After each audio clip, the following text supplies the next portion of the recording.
இன்றைய தினம் Cardiological Society of India அப்படி சொல்கிறது இந்திய இருதயவியல் கழகம் இதனோட ஒரு பிரான்ச் வந்து நேஷ்னல் இன்டர்வென்ஷனல் கவுன்சில். அது ஹார்ட் டாக்டரில் 2 விதம் உண்டு. ஒன்று வந்து இந்த மருந்தெல்லாம் கொடுக்குறவங்க, இன்னொன்று வந்து அந்த ஆஞ்சியோபிளாஸ்டி, இந்த வால்வு சிகிச்சை அதெல்லாம் செய்கிறவங்க. குழந்தைங்களுக்கு இருதயத்தில் ஓட்டை இருக்கிறது, அடிக்கிறது, இந்த மாதிரி விஷயங்கள் செய்யும். இதுக்கு பேர் இன்டர்வென்ஷனல் கார்டியாலஜிஸ்ட்னு பேர். இந்த இன்டர்வென்ஷனல் கவுன்சில், தேசிய இன்டர்வென்ஷனல் கவுன்சில் மீட்டிங் வந்து இன்றைக்கி நடந்துகிட்ருக்கு. வருஷம் நடக்கும். இந்தியாவோட மேஜர் சிட்டிஸில், பெருநகரங்களில் மட்டும் நடக்கும். அதில் வந்து இன்று சென்னையில் நடக்குது. 4 நாட்கள் நடக்கிறது. நேற்று வந்து மருத்துவ மாணவர்களுக்கான ஒரு முகாம் நடந்தது. அது வந்து ஹில்டன் ஹோட்டல் நடந்தது. இன்றும் நாளை மறுநாளும் சென்னை ட்ரேட் சென்டரில் இந்த கருத்தரங்கு நடக்கிறது.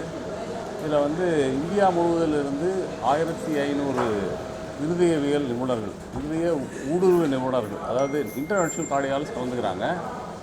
இந்த இதில் வந்து பல பயிலரங்குகள் நடக்கிறது. இதில் வந்து வெளிநாட்டிலிருந்து 25 வெளிநாட்டு மருத்துவ நிபுணர்கள் வந்திருக்கிறாங்க. என்னோடு வந்து லெஃப்ட் சைடில் வந்து டாக்டர் மேனுவல் பேன், அவர் வந்து ஸ்பெயின்லேருந்து வந்திருக்காரு. ரைட் சைடில் வந்து கடைசியில் இருக்கிறவர் வந்து டாக்டர் கூலியோ, அவர் வந்து இத்தாலியிலேருந்து வந்திருக்காரு. என்னோடய பக்கத்தில் உட்காந்துருக்கவர் டாக்டர் பிரதாப் குமார், அவர் வந்து கொல்லம், கேரளா. அவர் தான் வந்து இந்த சயின்டிஃபிக் கமிட்டியினுடைய சேர்மன். அவர் தான் வந்து இந்த சயின்டிஃபிக் அஜெண்டாலாம் ஃபைனலைஸ் பண்ணுறவர். நான் வந்து ஆர்கனைசிங் செக்ரட்டரி. இந்த பயிலரங்களோட நோக்கம் என்னென்னா, இந்த இன்டர்வென்ஷனல் கார்டியாலஜிக்கு ரொம்ப வளர்ந்துகிட்டே வருது.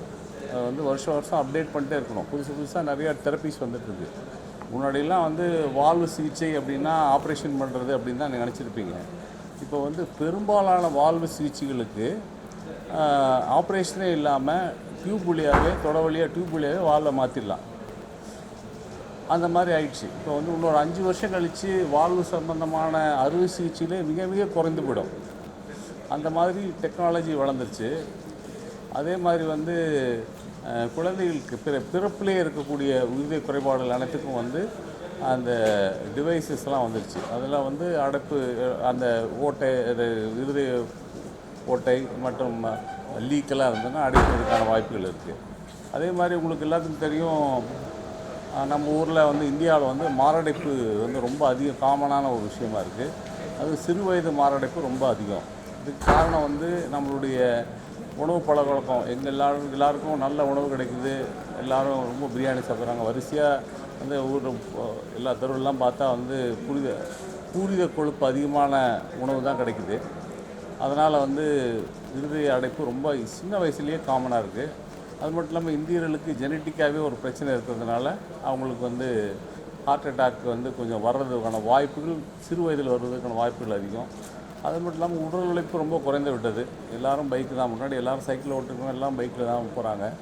அது மட்டும் இல்லாமல் பொல்யூஷன் வந்து ஏர் பொல்யூஷன், வாட்டர் பொல்யூஷன், இதெல்லாமே ஒரு காரணம் தான் ஹார்ட் அட்டாக் வர்றதுக்கானது. இந்த மாதிரி மாரடைப்பு வர்றது ரொம்ப சிறு வயதில் இருக்கிறதுனால இதுக்கான ஆஞ்சியோபிளாஸ்டி சிகிச்சைகள் வந்து ரொம்ப அட்வான்ஸ்டாக போயிட்டுருக்கு. அதனால் இதை பற்றியான விஷயங்கள் புதிதாக வந்து மருந்து கோட்டட் பலூன் வந்திருக்கு. இது என்னென்னா, ஸ்டென்ட்டே இல்லாமல் ஜஸ்ட் பலூனில் ஒரு மருந்து போட் பண்ணி அதை மட்டும் வச்சு அந்த அடைப்பட்ட குழாயை ஓப்பன் பண்ணி விட்டால் அது திருப்பி அடைக்கிறது இல்லை அப்படின்னு ஒரு புது டெக்னிக் வந்திருக்கு. அது வந்து இப்போது ரீசெண்டாக வந்திருக்கு. இது போன்ற பல விஷயங்களை வந்து டாக்டர்கள் மத்தியில் அவர்களுக்கு பயிற்சி கொடுப்பதற்காகவும் அதை பற்றி ஒரு பயிலரங்கு நடத்துவதற்காகவும் தான் இந்த conference, national interventional council conference நடக்குது. இதோட ஒரு முக்கியமான விஷயம் என்னென்னா, இந்தியாவில் வந்து இந்த மாரடைப்பு அதிகமாக. இந்தியா ஒரு பெரிய நாடு, ரொம்ப பெரிய நாடு.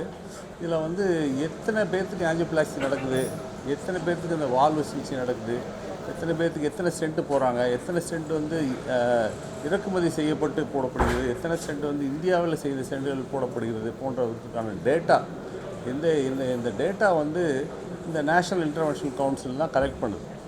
இந்த வருடம் வந்து 1700 ஹாஸ்பிட்டலில் கேத் லேபில் இருந்து அந்த கேத்தலாபில் எந்த விதமான எவ்வளோ ஸ்டென்ட் போட்டிருக்காங்க, அந்த அது இறக்குமதி செய்யப்பட்ட ஸ்டென்ட்டா, இல்லை வந்து வெளிநாட்டிலேருந்து அதாவது இந்தியாவிலே தயாரிக்கப்பட்ட ஸ்டென்ட்டா, இல்லை வந்து எந்த விதமான ஸ்டென்ட்டு, அதே மாதிரி வால்வு சிகிச்சையில் எந்த விதமான வால்வு வெளிநாட்டிலேருந்து கொண்டு வந்ததா, இந்தியன் வால்வா, இது போன்ற அனைத்து புள்ளி விவரங்களையும் நாங்கள் திரட்டி இதுதான் எங்களுக்கு தெரிந்த வரைக்கும் இந்தியாவில் இருக்கக்கூடிய ஒரே புள்ளி விவரம்.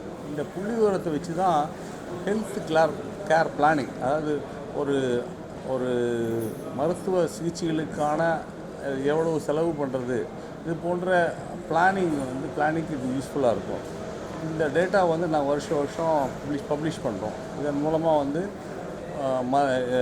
ஒரு ஹாஸ்பிட்டலுக்கோ, ஒரு அரசாங்கத்துக்கோ, ஒரு நிறுவனத்துக்கோ எந்த அளவுக்கு அவங்க என்ன செய்யணும், எந்த அளவுக்கு நம்ம அதை ஸ்பெண்ட் பண்ணணும், எந்த அளவுக்கு வியாதி இருக்குது அப்படிங்கிறது ஒரு அறிவுபூர்வமான ஒரு தகவலை சொல்கிறோம். இது எங்களுடைய ஒரு முக்கியமான பணியாக இருக்குது. இதற்கு மேலே வந்து ஏதாவது கேள்வி கேட்குறதுன்னா 1500 பேர் இது வரைக்கும் வந்திருக்காங்க. இன்னொரு 500 பேர் எதிர்பார்க்குறேன். நாளைக்கு 2500 பேர் வந்துருவாங்க. All over India. அது மட்டும் இல்லாமல் from Jammu Kashmir to Kanyakumari, all the people coming, nearly 1500 today came. Probably we expect 2000 plus tomorrow. And we have nearly 32 international people. He is from Italy, he is from Spain.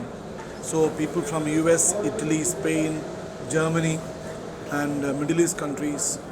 And many people who are actually settled in the US also came here for the conference. Basically what he was telling about the data. Data means we are actually collecting data from nearly 1200 hospitals. So we will exactly know that what type of stent they are using, what is the result after the angioplasty, how many patients are actually getting treatment by government schemes. There are 3 types of scheme. Money is people pay from their pocket.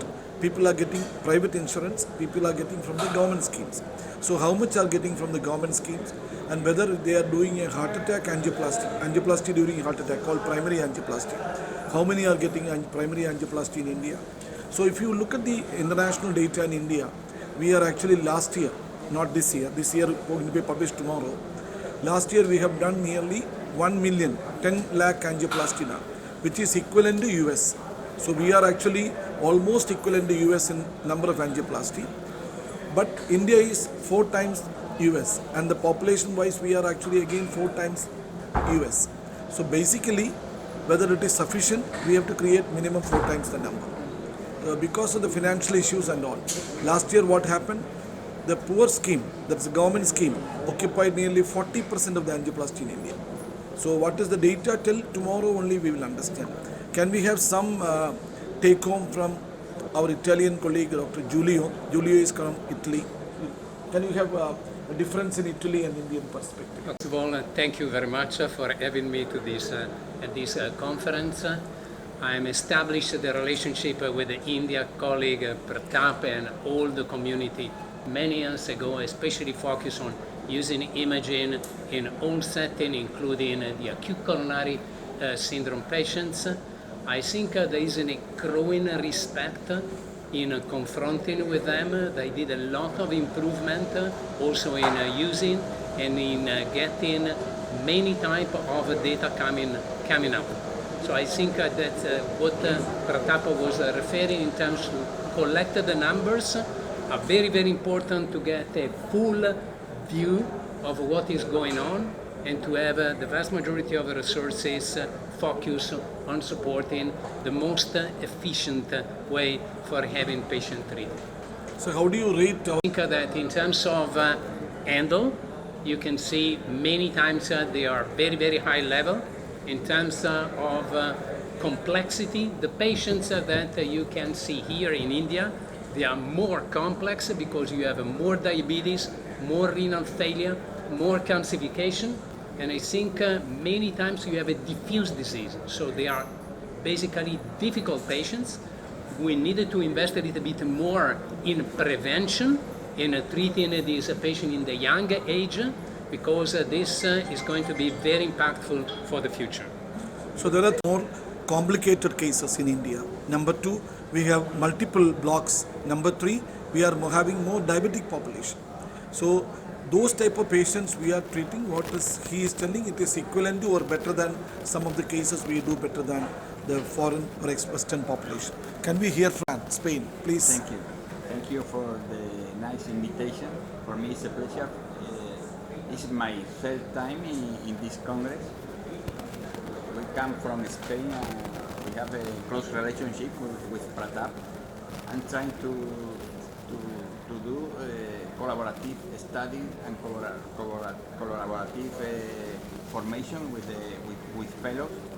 And I am really impressed by the number of procedures that in India has been performed. The Congress represents the interventional activity, and as Julio mentioned, the patient has a very complex disease, difficult to treat, but the interventional cardiology used to do an exceptional work. And for me, it's a pleasure to be here, collaborate, and to learn, because in Spain we have a lot of activities in interventional cardiology, but the number of Indians are compatible. So I hope to continue visiting this Congress and increase our collaboration with India and with Pratap in particular. When we are doing angiogram, we just put a contrast and see the angiogram. Now what we do is, in the blood vessels, we put a scanning machine and understand what is inside. What is actually, why by doing angioplasty, earlier nearly 8 to 9% of the patients will come back with a reblockage. When you do with the imaging, that coming back will come down to nearly 5%. 3% difference is actually for 100 patients, 3 means if you take 10 lakhs population, what is the number? You just imagine the number is nearly 30,000 population are getting benefited out of these things. So when you this is extra cost is there, but the benefit is also too much. And according to them, we people like Dr. Keshav like people are very competent to do these things, but we are not able to give to every person in India because of the cost factor.